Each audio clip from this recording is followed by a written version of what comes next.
That assumption. I think it's a good assumption. Okay? The word yad, okay, has three meanings. It can mean hand. You guys know that. Okay? It could also mean the pointer that's used when you read the Sefer Torah on Shabbat. But it also means monument or memorial. And that's the context of the name here. The name Yad Vashem is taken from the book of Isaiah, chapter 56, verses 4 to 6. And in the book of Isaiah, God, through the prophet Isaiah, is promising those people who cannot bring children into the world for all kinds of reasons, that He, God, will not forget them or forsake them. He will leave for them, God will leave for these people an everlasting monument and a name, Yad Vashem. And it was considered appropriate to use these two words from Isaiah to describe this site.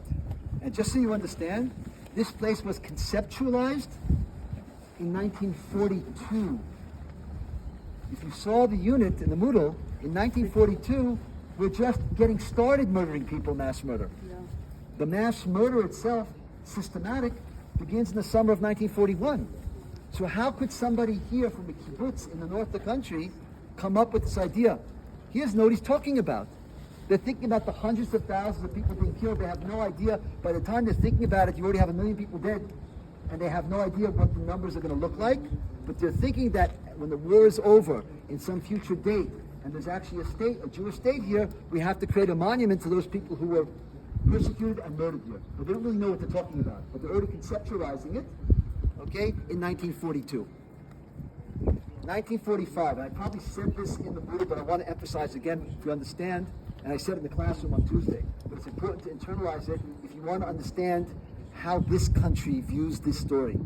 In 1945, 90% of the Jews of Palestine, of British Mandate Palestine in 1945, had lost relatives, most of them first-degree relatives. That means parents, siblings, grandparents, children. 90%. That's huge. Were murdered. So there's a terrible depression here of people. 1945. 1945, you have hundreds of thousands of survivors who have no place to go. They're not allowed to return to their homes in Europe. They're not being allowed into North America, South America. They're not allowed here. The British are still applying the white paper from 1939. And as I said in the classroom, approximately 80,000 managed to infiltrate, slip in, illegally, clandestinely, between 1945 and 1948.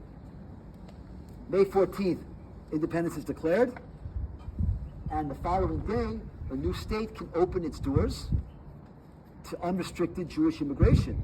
And what's going to happen very quickly are that tens of thousands of Holocaust survivors, mostly men, by the way, mostly men of military age, will enter the country.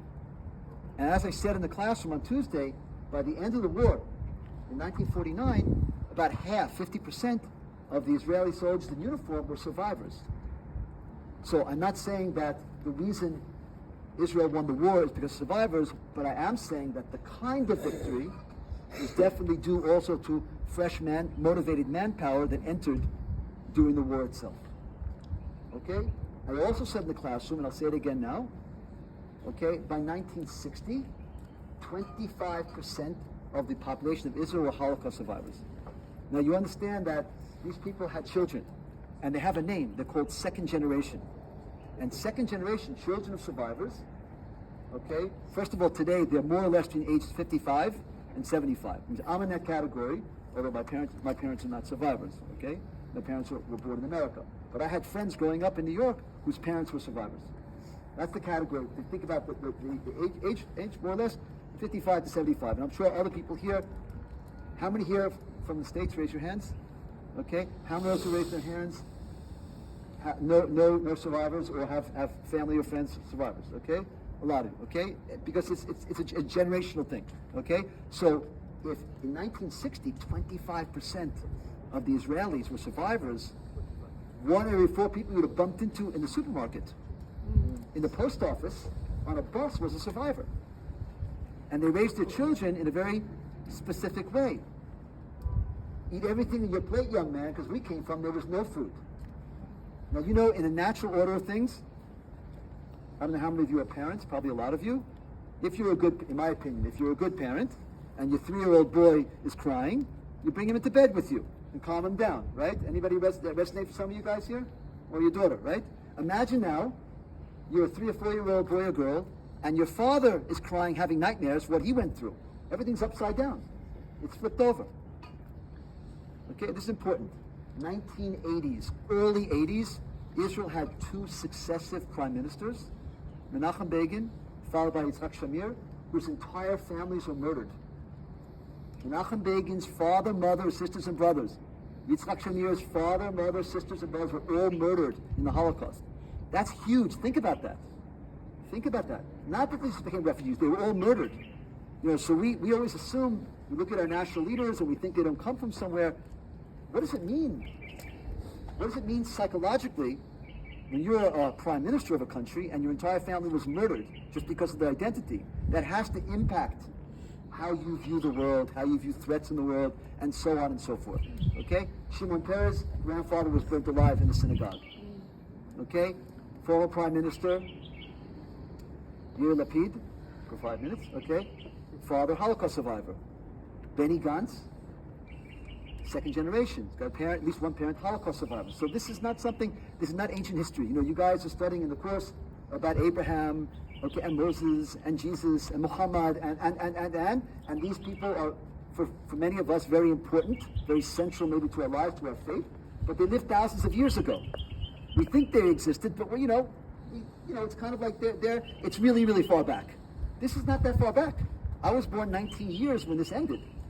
I was born 19 years after this thing was over. So this is not ancient history.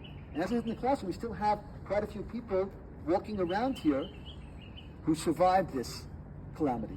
Okay, therefore what I'm trying to tell you is, if we want to understand or explain to our tourists a little bit of the psychology of about 75% of the Israeli citizens, we need to understand how they view this story.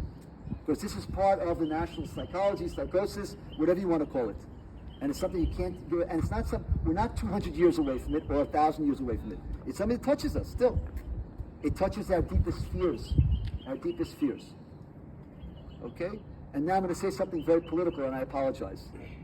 I would make the argument that some of the specific, deliberate actions on October 7th were designed to touch that deep scar in Jewish psychology. Some of the actions that were done on October 7th were deliberately done, were planned because they understood the psychology, the scars of this people. I'm being very, just like, I'm going to make a comparison. I'm sorry now. If I start whispering Nakba, Nakba, it's touching the scars of the Palestinians. Do you understand what I'm saying? No, what was done on October 7th, okay, was very much planned. The actual actions themselves, some of the things like burning people, okay, these are things that were done because they understand very well our historic memory and our scars, our psychological scars. It was not accidental. There were accidents here, okay, and that means is that they understand us. Okay, this is important. Now, as I mentioned, this place is a huge campus. Big museum. We're going to do in the museum, and we're going to do some of the sites outside, not all of them. We'll do a short lunch break, do a few more sites out here, and then we're going to be walking to Mount Herzl and doing what we do over there for several hours. So, and as I promised the classroom not to curse anybody, in reality, it's going to be a hard day. You'll be on our feet a lot. You're going to get a lot of information. I apologize.